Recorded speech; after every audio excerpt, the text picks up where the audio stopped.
Celebration എന്ന് പറഞ്ഞ ഇന്നത്തെ 2 വായനകളിൽ നമ്മൾ വായിച്ചു കേട്ടത് ഒരു സമൂഹം എന്ന നിലയിൽ നമ്മൾ എങ്ങനെ മുന്നോട്ട് പോകണം എന്നതിനെ കുറിച്ചാണ്. ഒന്നാമത്തെ വായനയില്, ലേഖന വായനയില് ഇപ്രകാരം നമ്മൾ വായിക്കുകയാണ്: നമ്മൾ ഓരോരുത്തരും ശരീരത്തിലെ അവയവങ്ങൾ പോലെയാണ്. സഭ ഒരു ശരീരം, ക്രിസ്തു അതിന്റെ ശിരസ്. നമ്മൾ ഓരോരുത്തരും അതിലെ അവയവങ്ങൾ പോലെ നമുക്ക് പരസ്പര ധാരണയും കൂട്ടായ്മയും ഉണ്ടായിരിക്കണം എന്ന് പൗലോസിനെ നമ്മൾ ഓർമ്മിപ്പിക്കുകയാണ്. രണ്ടാമത്തെ വായനയില് ഈശോ നമ്മളോട് പറയുകയാണ്: നിന്റെ കൂടെയുള്ള ഒരാൾ, ഒരു സഹോദരൻ ഒരു തെറ്റ് ചെയ്താൽ അവനെ നേടാനായിട്ട്, നിന്റെ കൂടെ നിർത്താനായിട്ട് നിന്നെ കൊണ്ടായതല്ല നീ ചെയ്യണം, അല്ലെ? പരമാവധി നീ ആദ്യം ചെന്ന് അവനെ ഉപദേശിക്കണം. വീണ്ടും 1-2 ആളുകളെ കൂടി കൊണ്ടുവന്നിട്ട് അവനെ തെറ്റിൽ നിന്ന് പിന്തിരിയാനായിട്ട് ശ്രമിക്കണം.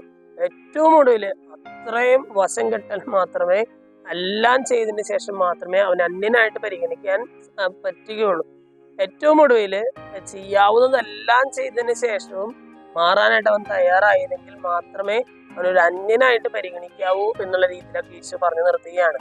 നമ്മളൊരു ചുരുക്കത്തില് ഇന്നത്തെ 2 വായനകൾ നമ്മൾ പഠിപ്പിക്കുന്നത് കൂട്ടായ്മയിലായിരിക്കാൻ വേണ്ടിയിട്ടാണ്. പരസ്പരമുള്ള ചെറിയ ചെറിയ പിണക്കങ്ങളും വഴക്കുകളും എല്ലാം മറന്ന് നല്ല ഒരു കൂട്ടായ്മയില്, ഒത്തൊരുമയില് ഒരു ക്രൈസ്തവ സമൂഹമായിട്ട് ജീവിക്കാനാണ് ഇന്നത്തെ 2 വായനകൾ നമ്മൾ ഓർമ്മിപ്പിക്കുന്നത്.